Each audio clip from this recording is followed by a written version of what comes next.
Merci beaucoup, Madame la Présidente, chers collègues. J'ai bien écouté notre collègue Ribérotte. Nous avons changé de méthode. Bien. Du coup, on ne comprend plus rien. Parce que c'est ça ce qui se passe dans les territoires. À force de mettre en place des règles toujours plus subtiles, toujours plus complexes, qui visent à harmoniser toujours davantage des territoires qui sont pourtant fondamentalement différents, on ne comprend plus rien. Est-ce que la démocratie a gagné quelque chose à cette incompréhension? Est-ce que la participation de nos concitoyens dans la vie démocratique locale s'est accrue grâce à la complexification de nos normes financières locales? J'ai tendance à penser que non. Je vous partage un sentiment. Ça n'est pas étayé d'un point de vue scientifique, ou en tout cas, je n'ai pas pris le temps de le faire, mais j'ai tendance à penser que non.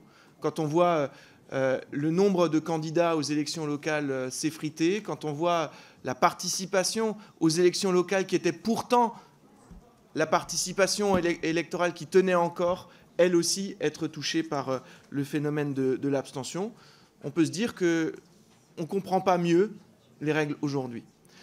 Pourquoi? Parce que depuis une décennie, plutôt que d'assumer un discours politique qui ne convient pas aux Français, entendez par là nous voulons la suppression des petites communes, eh bien, nous avons mis en place progressivement, enfin nous, je précise que depuis une bonne dizaine d'années, mon parti politique n'appartient pas aux majorités qui ont géré ce pays, des règles qui tendaient plutôt à asphyxier ces collectivités en mettant en place des systèmes de calcul incompréhensibles, notamment pour toutes les collectivités qui ne soient pas dotées d'un gros engineering financier. Résultat, ce sont les plus gros qui s'en sortent le mieux parce qu'ils sont capables de comprendre les règles peut-être plus facilement quand on a un gros service financier que quand on a un secrétaire de mairie qui est chargé de s'occuper de tout.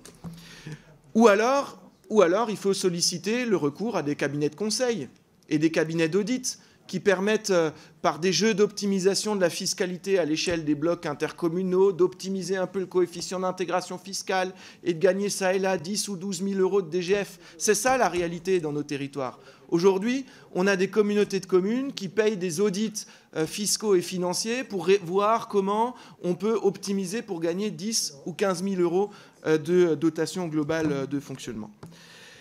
C'est particulièrement incompréhensible. Alors, est-ce que augmenter de façon linéaire en se collant à l'inflation la DGF est la solution? J'en suis pas certain. En tout cas, c'est peut-être le début d'une réponse.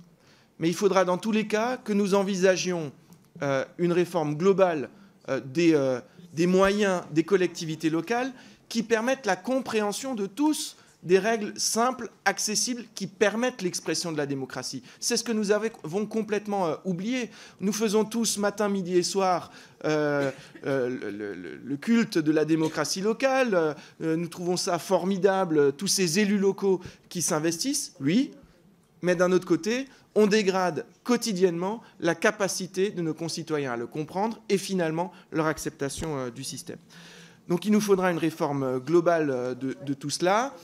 Alors, comme nous avons changé de méthode, j'ai entendu cela de la bouche de M. Ribérotte, je regrette que ce grand chantier de la réforme de la dotation globale de fonctionnement qui avait pourtant été promis, qui avait été pourtant annoncé, ait finalement été oublié, caché et puis abandonné finalement au détriment d'une actualité qui ne laissait plus ce sujet des collectivités locales au cœur des préoccupations. Je pense qu'il est grand temps que nous attaquions à ce chantier, pas seulement de la DGF, mais bien de l'autonomie financière et fiscale de nos collectivités territoriales.